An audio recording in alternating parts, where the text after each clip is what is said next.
Support comes from the Rosa Parks Museum on Troy University's Montgomery campus. Located on the spot of Mrs. Parks' historic 1955 arrest and featuring exhibits that chronicle the history of the Montgomery bus boycott. More information at troy.edu/Rosa Parks. From Troy Public Radio, this is In Focus, and I'm Carolyn Hutchison. Catherine Gavalier joins our Pause for Animals series with a story from rural Houston County. Her cat is named Toothless after a cartoon character, and Toothless has some wild friends.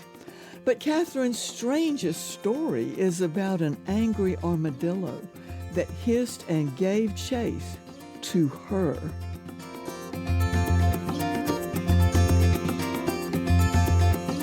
Catherine Gavalier, welcome to Troy Public Radio. Hi, Carolyn. Thanks for having me.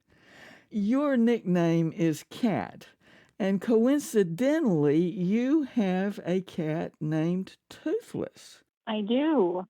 He is a solid black cat. He's about 8 to 10 years old. That's kind of what we figured out. And he is adventurous. When you say adventurous, what do you mean?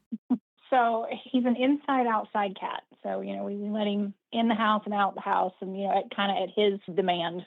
He'll stand at the door and pointedly stare until we open it. But he likes to go out, and he does normal cat stuff. Like, he'll go after critters, and he'll wander around and bring us some presents sometimes. I'm not going to go into detail. We can all understand what presents a cat will bring you. But he also has made some really interesting friends that you wouldn't expect. So far, we have counted he has made friends with a fox. He has made friends with a skunk. He's got an understanding with the hawk that lives in our trees. And I'm pretty sure I've seen a bobcat. What you're describing is almost a wildlife sanctuary. Unwilling wildlife sanctuary. Just kind of happened. You have a very unusual cat making friends with unusual creatures. Can you describe what you've seen him doing with these animals? So the hawk, obviously we're not going to see them playing, but I have absolutely seen him laying in the yard in the middle of the day. And considering he is jet black, he is very visible, during the day. And the hawk is just in the trees, hanging out right above him. And what is Toothless the cat doing? He's just rolling around in the grass under him. The skunk, I've seen them just kind of chilling and sniffing each other, and he never came home smelling like a skunk, so we're assuming they're continuing to get along. Then the fox, I actually came out one night and saw them actively playing together, rolling around, jumping around, playing. There was no hissing or fighting. And I just kind of stood there on the porch and was like, oh, okay, I'm going to go back inside. And you mentioned a bobcat of all things. What did you see there? Again, this was in the evening. I came out, and now, mind you, I wear glasses, so I'm going with bobcat based on the shape because I did not have my glasses on. But they were just kind of laying in our driveway. But there was no hollering or fighting and Toothless is still alive. So I'm assuming they got along. That bobcat was pretty close for comfort for you. I wasn't having a good time.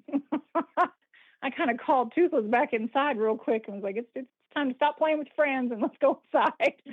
And then I backed up and locked the door. Well, Kat, there is a story that goes around, as I understand it, in your family. You had an encounter with an unusual creature. What was that? So I was probably about 21.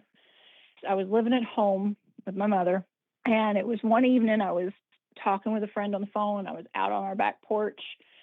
I was just, talking, and an armadillo wandered up. It's rural where I live, so it's not, I know that they're out there. I know, we have critters. Well, this one wandered up, and I just wanted it to go away. And for whatever reason, my mother always kept a putter, like a golf putter, on the back porch. So First, I just tried to shoo it. It looked at me like I was stupid and went back down to rooting around. So I went and I picked up the putter and I kind of tapped the ground in front of it. Now, at this time, I didn't realize that most armadillos are blind. Apparently they are. So tapping the ground with the putter did absolutely nothing. So then I went a little step further and I just tapped it on its side. I wasn't trying to hurt it. I didn't want to hurt it. I just wanted it to go away. After I tapped this thing, this armadillo, on its side, it stood up on its hind legs and hissed at me. And fight or flight instincts kicked in. I went full mode into flight. I screamed, ran. It chased me. I ran to the nearest place I could get to, which happened to be a backyard table, iron table. It chased me around the table and on top of it. Mind you, the whole time I'm holding a putter. And I'm on the phone with my friend who is hysterically laughing at me, and I am terrified. And at this point, I am sitting on top of this table, and this armadillo is underneath me. It stayed there for a good 30 to 45 minutes. And then I think it was just taunting me at this point, knowing I was on the table. And then to add insult to injury, when it finally apparently got bored and wandered back off into the darkness, I went to get off the table tilted and threw me on the ground.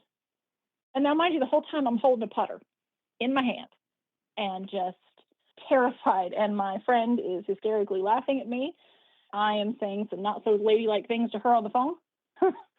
And then she tells me that apparently armadillos can also jump 3 feet straight in the air. She tells me this when I'm on the table. So, of course, I freak out again, thinking this thing's fixing to jump straight up and, get me. It never did, but then later when my family came home, because I was home alone at that point, my mom came home, I was telling her about it. She didn't believe me. And I was like, who makes this stuff up? Why would I make that up? Why would I embarrass myself and make that stuff up? They didn't believe me until it was a few nights later, maybe a week, and I was outside again at night, and it came back. Oh, no. This time I just ran in the house screaming. It was back. It was back. And they went outside, and they were like, oh, she wasn't lying. And I was like, I wasn't lying. No, I think it just had a vendetta. I think it saw me and said she would be fun to terrorize. Don't they carry a disease? Yeah, I found that out later, after the incident happened, that they have been known to carry leprosy, but it also makes it worse because they don't have any teeth. So I was scared and ran from a blind, toothless, I don't even know what family member, the group they're in, but yeah. So I take it all of this happened long before you acquired Toothless the Cat. Yes, this is way before I acquired Toothless the Cat, or Toothless probably would have made friends with it and terrorized me along with it. So have you had any more armadillo encounters since then? No, have not. We do find little holes they have dug rooting around for grubs and worms and stuff. We do find those occasionally, but I have yet to see another one alive. Well, ultimately, what lessons did you learn about armadillos since your encounter? Don't use a putter to tap it on its side. That apparently makes them mad. They will charge at you. Just slowly back away and go inside. I do like animals. I've always liked animals. I do not have a personal vendetta against them or armadillos. It's just that one that had one against me. Well, I want to compliment your courage in sharing this bizarre encounter with an armadillo. It's definitely been something that stuck with me. Catherine, thank you for a delightful visit. Thank you for having me. That was Catherine Gavalier, joining us for the Pause for Animals series from rural Houston County, Alabama. Thanks for joining us today for In Focus, which is a podcast wherever you get your podcasts. Feel free to get in touch at infocus@troy.edu. I'm Carolyn Hutchison, and this is listener-supported Troy Public Radio.